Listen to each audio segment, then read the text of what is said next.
پچھلی 26ویں ترمیم میں ہم نے یہ دیکھا تھا کہ آئینی بینچز جو ہے وہ بن گئے تھے، اور آئینی بینچز کو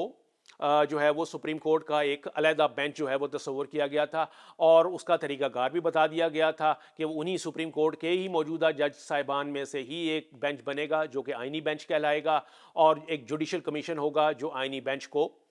تشکیل دے گا، اور اس وقت بھی ہم نے دیکھا کہ وہ آئینی بینچ جو ہے وہ آپریٹو ہے۔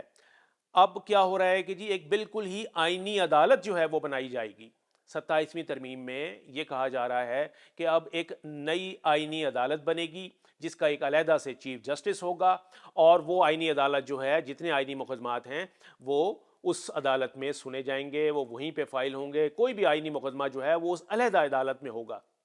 اس کا چیف جسٹس آف پاکستان یا chief justice of supreme court سے اس کا تعلق نہیں ہوگا، وہ ایک انڈیپینڈنٹلی کام کرے گی آئینی عدالت۔ اس کے لیے آئین میں ترمیم جو ہے وہ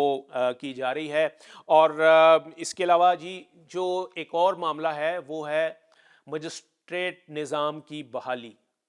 مجسٹیریل پاورز دی جا رہی ہیں انتظامی عہدیداران کو، ٹرائیکاٹومی آف پاور ہوتی ہے، انتظامیہ، عدلیہ اور مقننہ، یہ تین ستون ہوتے ہیں ریاست کے جو کہ انڈیپینڈنٹلی کام کر رہے ہوتے ہیں۔ اس سسٹم میں یہ ہو رہا ہے کہ اب تجویز یہ دی جا رہی ہے کہ جو انتظامی افسران ہیں، یعنی جو ایک علاقے کا اسسٹنٹ کمشنر ہوتا ہے تحصیل کا، یا ضلع کا جو ڈپٹی کمشنر ہوتا ہے، ان کو مجسٹریٹ کی پاورز جو ہیں وہ دی جا رہی ہیں، یعنی ان کو عدالتی پاور جو ہیں، عدالتی اختیارات جو ہیں وہ دیے جا رہے ہیں۔ یہ سجیشن جو ہے وہ دی گئی ہے۔ اب جب یہ چیزیں پہلے ہوا کرتی تھیں، کلب ہوا کرتی تھیں، یعنی جو انتظامی افسران تھے وہ اس سے پہلے کئی دہائیوں پہلے تک وہ جو انتظامی افسران ہیں یعنی اسسٹنٹ کمشنر اور ڈپٹی کمشنرز، یہ عدلیہ کے بھی فرائض انجام دیتے تھے اپنی اپنی ڈومین میں، لیکن پھر آئینی ترمیم کے ذریعے ہی ان کو واپس کیا گیا۔ انہوں نے کہا کہ جی انتظامی افسران جو ہیں وہ صرف انتظامی امور انجام دیں گے، اور عدلیہ جو ہے وہ صرف عدالتی امور انجام دے گی۔ لیکن یہاں اب ایک بار سے پھر نیا جو ہے وہ پرانا نظام بحال کرنے کی بات کی جا رہی ہے۔ مجسٹریٹی نظام جو ہے، مجسٹیریل پاورز دی جا رہی ہیں اسسٹنٹ کمشنرز کو اور ڈپٹی کمشنرز کو جو کہ انتظامی افسران ہوتے ہیں، لیکن ان کو عدالتی اختیارات جو ہیں وہ بھی دیے جا رہے ہیں۔ کہا یہ جا رہا ہے کہ جی امن و امان کے معاملات میں یہ والی پاورز جو ہیں وہ انتظامی افسران کو دینا، یہ ملک میں امن و امان کی بحالی اور خاص طور پر لا اینڈ آرڈر کی سچویشن سے نمٹنے کے لیے ضروری ہے۔ بیس اس کو یہ بنایا جا رہا ہے۔ اس کے علاوہ جی ایک اور ترمیم ہے جو کہ سجیسٹ کی گئی ہے 27ویں آئینی ترمیم کے پیکج میں، وہ یہ کہتی ہے کہ جو چیف الیکشن کمشنر اور الیکشن کمیشن کے ممبران ہیں ان کی تقرری کا جو طریقہ کار ہے اس کو تبدیل کیا جا رہا ہے۔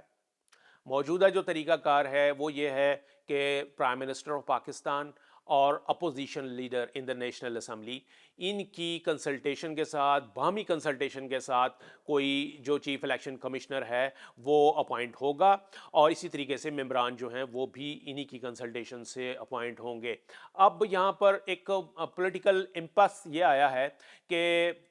جو اپوزیشن لیڈر ہیں وہ اس وقت موجود نہیں ہیں، کنسلٹیشن وزیر اعظم کے ساتھ ہو نہیں پا رہی، جو آئینی طریقہ کار ہے اس کے مطابق جو اس کے اوپر عمل ہو نہیں پا رہا، تو اس کی وجہ سے جو اس وقت موجودہ چیف الیکشن کمشنر ہیں سکندر، جو اس وقت موجودہ چیف الیکشن کمشنر ہیں اور جو ممبران ہیں، یہ تمام اپنی اپنی 5 سالہ مدت جو ہے وہ پوری کر چکے ہیں،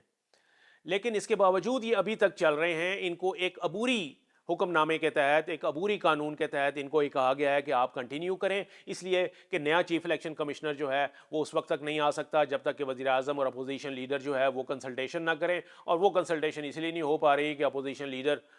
موجود نہیں ہیں، اور اگر ہوں بھی تو ان کے درمیان جو ہے وہ ایسی کوارڈینیشن نہیں ہے کہ یہ والے معاملات جو ہیں ان کو حل کیا جا سکے۔ تو اب ایک نیا سسٹم جو ہے وہ لایا جا رہا ہے چیف الیکشن کمشنر کی اپوائنٹمنٹ کے لیے اور ممبران الیکشن کمیشن کی اپوائنٹمنٹ کے لیے۔ مقصد اس کا یہی ہے کہ جب بھی ایسا کوئی معاملہ ہو، اپوزیشن لیڈر نہ ہو یا وزیر اعظم جو ہے وہ اپوزیشن لیڈر سے نہ ملنا چاہ رہے ہوں یا اپوزیشن لیڈر وزیر اعظم سے نہ ملنا چاہ رہا ہو، تو ایسی صورت میں پھر تعطل نہ آئے، اور جو چیف الیکشن کمشنر کا عہدہ ہے اور جو ممبران الیکشن کمیشن ہیں ان کی اپوائنٹمنٹ میں اور ان کے ٹینیور میں کوئی تعطل جو ہے وہ کسی قسم کا نہ آئے۔ تو ایک یہ والی چیز جو ہے یہ بھی اس میں شامل کی جا رہی ہے۔ اس کے علاوہ کچھ اور ترامیم ہیں جس میں کہا جا رہا ہے کہ یہ بھی آئینی پیکج کا حصہ ہو سکتی ہیں۔ اس کی وجہ یہ ہے کہ 27ویں آئینی ترمیم جو ہے پورے ایک پیکج کی صورت میں آئے گی، اور اس پیکج میں بہت ساری چیزیں جو ہیں وہ شامل ہو سکتی ہیں جس کو کہ ابھی ایکسپوز بھی نہیں کیا گیا۔ تو اس میں کہا جا رہا ہے کہ جی کوئی نئے صوبوں سے متعلق بات بھی ہو سکتی ہے، نئے صوبے بنانے سے متعلق بھی کوئی آرٹیکل جو ہے وہ اس میں شامل کیا جا سکتا ہے، تاکہ یہ جو ایک نیا رائے عامہ جس طریقے سے ہموار کی جا رہی ہے نئے صوبوں کے لیے، اس کے اوپر بھی معاملات جو ہیں وہ آئینی اور قانون کے دائرے میں آ سکیں۔ تو یہ بنیادی چیزیں تھیں جی، اور ان کے دور رس امپیکٹ ہوتا ہے، اس کے دور رس نتائج جو ہیں وہ مرتب ہوتے ہیں۔ تو دیکھنا یہ ہے جی، بات اب چل پڑی ہے، ظاہر ہے بات نکلی ہے تو دور تلک جائے گی۔ اب دیکھنا یہ ہے کہ یہ منظور ہوتی ہے، اور منظور ہونے کے بعد اس کا امپیکٹ جو ہے وہ کیا ہوتا ہے۔ جیسے کہ میں ریپیٹ کر رہا ہوں کہ یہ وہ ترامیم ہیں جن کے دور رس نتائج مرتب ہونے ہیں۔